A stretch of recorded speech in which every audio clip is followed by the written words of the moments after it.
Hey guys, welcome to this simple neck release, a little bit of a kind of a mobility a set of exercises rather than just one thing. So what we're going to do is we're going to do some neck cars, we're going to do some segmentation, aka getting your spine moving individually, as well as we're going to do this neck release. So to start with, what I'd like you to do is start with just some global neck cars. We're just going to do 2, and then we're going to go into segmenting, and then we'll release, and then finish with some more segmenting and global neck cars. So to do cars, we radiate tension through our body. We are only moving the joint we're moving, so currently we're trying to move our neck. And what I want you to do is maximize your range that you can do in your pain-free range. We never want closing angle pain, we do want opening angle stretch.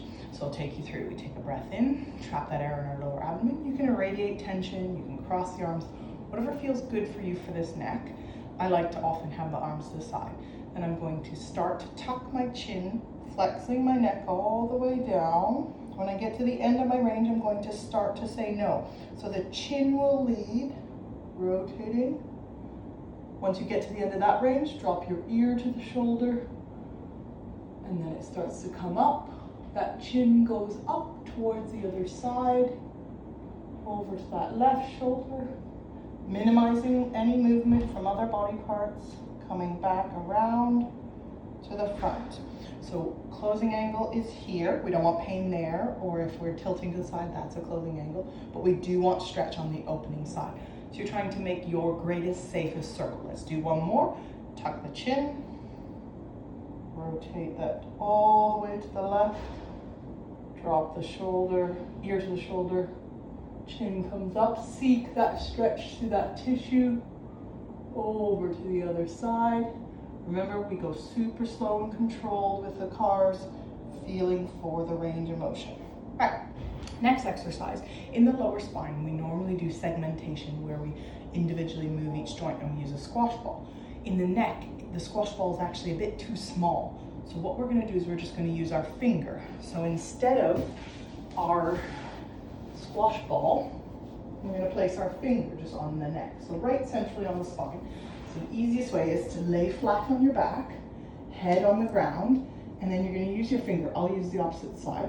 So you're going to pop it right in the middle there, and it's right under the base of the skull there in the spine centrally. So you're actually hitting in between one level and another if you wiggle it in. Then what we're going to do is, for segmentation, is we're going to engage and tighten the tissue and try and squish or press down into our finger. So tucking, squishing, slowly, and then slowly come off. So it's about slowly going down and slowly coming off. We're going to do 3 at each level. Moving down about a centimeter and a half, into the next level, straight centrally on the spine, squishing. We're trying to feel that motion happening under our finger. So you're tucking the chin and pressing down. If there was a ball there, you would be squishing it. Next level, move down. So engage, tighten your core, flatten your back. And try and isolate that movement. Often closing your eyes can help. Good. Last level, so right at the base of the neck. Same action.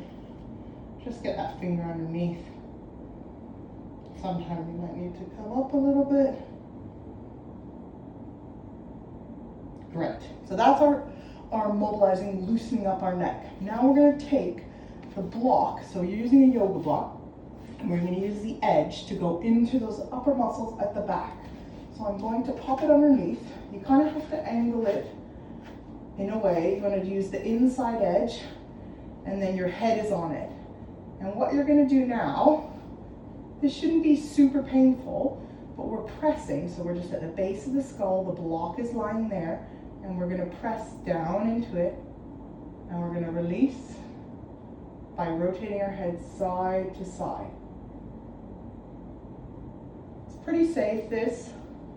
If you feel any nerve issue, just move off of it. It's not that big deal if you press on a nerve, but it is a big deal if you continue to press on a nerve. So just, if you ever find tingling or numbness or shooting pain, then just pull the block out maybe you need to get some treatment or figure out what's going on there. But for most people, it's just muscular tension at the top here and your suboccipitals. You do this for a minute or two, releasing those upper neck muscles. You can adjust the block and you can work on some of that there, like you're just trying to massage into that tissue. Using a foam roller is not a sharp enough implement. A ball does work, but a block is better because it kind of gives you a soft but hard, sharp edge to work on. Good. Next, we're going to do a little stretch of our neck. So now we've released that. We're going to take both our hands underneath the head. I'm going to remove this one so you guys can see. And then we're going to tuck that chin. And then I want you to kind of find where that stretch range is. So you're bringing your head up, tucking the chin, and then you can angle that till you feel stretch through tissue. Then we're going to hold. So you want to try and make that passive. So I'm actually using my hands to do all the work. Finding that stretch range, breathing, and relaxing into that. Try and go for about a minute or up to 2 minutes in your stretch. After you've done 2 minutes, you do 2 contractions. So if I was going to do it now, I'm at this end range of stretch, feeling it all through this side here. And I'm going to now push my head into my hand, whereas previously it was passive, relaxing, the hands were doing the work. Now I'm going to meet the resistance. So my hand's going to push into my head and my head's going to push back, which is an isometric, non-moving contraction. So I'm going to hold there up to our max effort, greatest, safest, which could be 20, 40%, maybe it's 60, 80. Hold, 3, 2, 1. I'm going to actively pull myself further into the stretch. So my chin is going to reach forward and I'm going to try and come up. The hands assist, but I want the front tissue on your neck to be the thing that's actively contracting. 3, 2, 1. Both those contractions you hold for 10 seconds. Bringing myself back, and then you reset and find the same kind of stretch on the other side. So I'm going to bring the head forward, and now I'm biasing on that left side. Same process. Passive for 1 to 2 minutes in that stretch range. You're relaxing your tissue. Then you're going to contract down into your hands, but not move, and then contract up or tuck the chin, but not move. Coming back. Now that you've done that whole release where we've self-released, massaged the top of the base of the skull, stretch that tissue using active and passive contraction.